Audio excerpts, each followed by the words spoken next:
What is going on, guys? I am back with more Pacific Theater weapons. Today we're taking a look at the support class's newest weapon, the M1919a6. It's another medium machine gun, so you'll have to post up your bipod on a ledge or lay down prone if you want to aim down sights.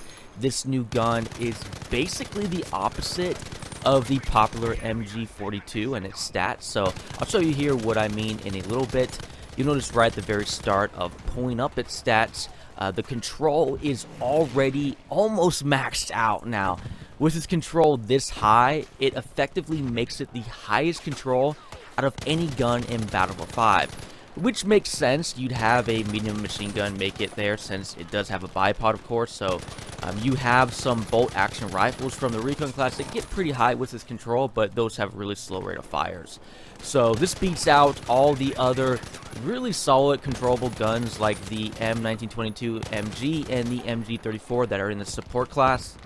It does, however, take a hit for having such an amazing control stock, so because of this, it only has a 600 rate of fire, making it the slowest medium machine gun in the game.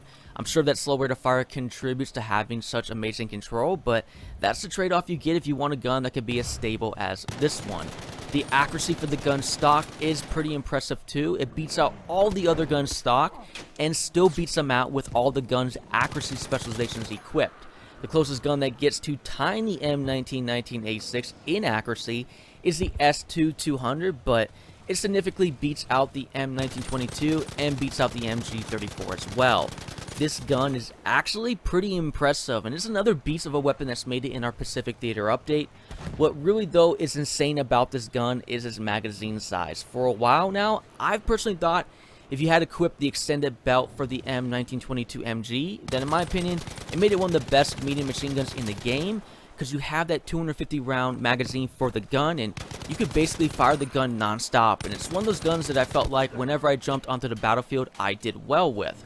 Well, the M1919a6 has a 250 round magazine as well, and you don't even need a specialization to increase its magazine size. It comes like this stock. Now, there's no specialization to increase its ammo size anymore, but the 250 rounds is plenty enough, especially given how this gun has superior accuracy and control stat-wise compared to the previous mentioned M1922 MG.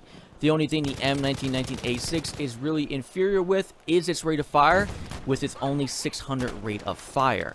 However, when it comes to the battlefield, I mean, unless you're trying to go in and fight close quarters with this gun, the rate of fire should really not be a problem. This is a gun that's designed for just taking out multiple enemies who are pushing from afar, and it's a gun I have found a lot of success with already.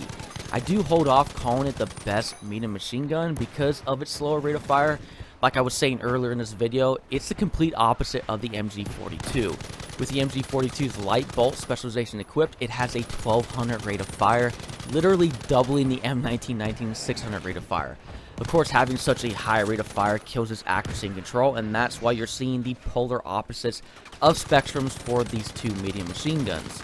It all really just depends how you want to play. If you want to play more aggressive and be right next to the enemies, then the MG42 is still your gun. But if you want to play more further back, I would personally choose the M1919. I'd choose it now over the MG34 and even the M1922. And we haven't even jumped into the specializations yet to show you how you can move some of the stats around slightly to maybe offset some things other guns have that the M1919 doesn't. But before we go there, let's first look at the first stat on the list. If you thought the control wasn't crazy enough for this gun, well, you have the Recoil Buffer to choose at the very start. This will max out the gun's control, making it the only gun in Battlefield 5 with a maxed out control stat. You do have the option to go down and select the light bolt. This will move your rate of fire up to 670. It brings your control down a little bit. Ooh, oh no. Still by far the best control out of any gun in the game. But that does move its rate of fire up to the same 670 rate of fire the MG34 has, so another reason to say bye-bye to the MG34.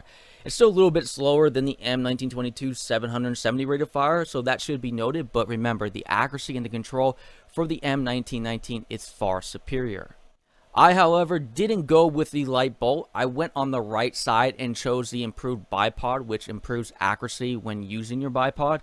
This specialization, along with a ported barrel, the next specialization on the list, gives your gun the best accuracy stats for the medium machine guns. Without these two, you'd lose out to the S2200 with its maxed out accuracy stats, and then it ends up tying the MG34. You still beat out the rest of the guns, but I think the added accuracy on this gun outweighs the extra 70 rate of fire you get. So finally, we had to choose between the high velocity bullets or the chrome lining. I, of course, went with the chrome lining. This allows me to shoot my gun longer before it overheats. With this specialization, along with the 250 round magazine, makes this a nightmare combo for enemies on the battlefield. This is exactly how it was for me with the M1922. You had the same 250 round magazine and the same chrome lining, and you could effectively shoot this gun non-stop. Now you have the exact same thing again, but with better control and better accuracy stats with the M1919. But again, not quite sure if I'd rate this the best medium machine gun. That just all depends how you want to play. So if you want to play on a map like Operation Underground, I'd probably go with the MG42. But if you're on a map maybe as large as Iwo Jima, then I would suggest the M1919a6 is definitely a solid choice. But what do you guys think about this new gun? Feel free to let me know down in the comments below. But that is it for you guys today. Again, I always appreciate you guys being here. I am Livin. I'll catch you guys again later.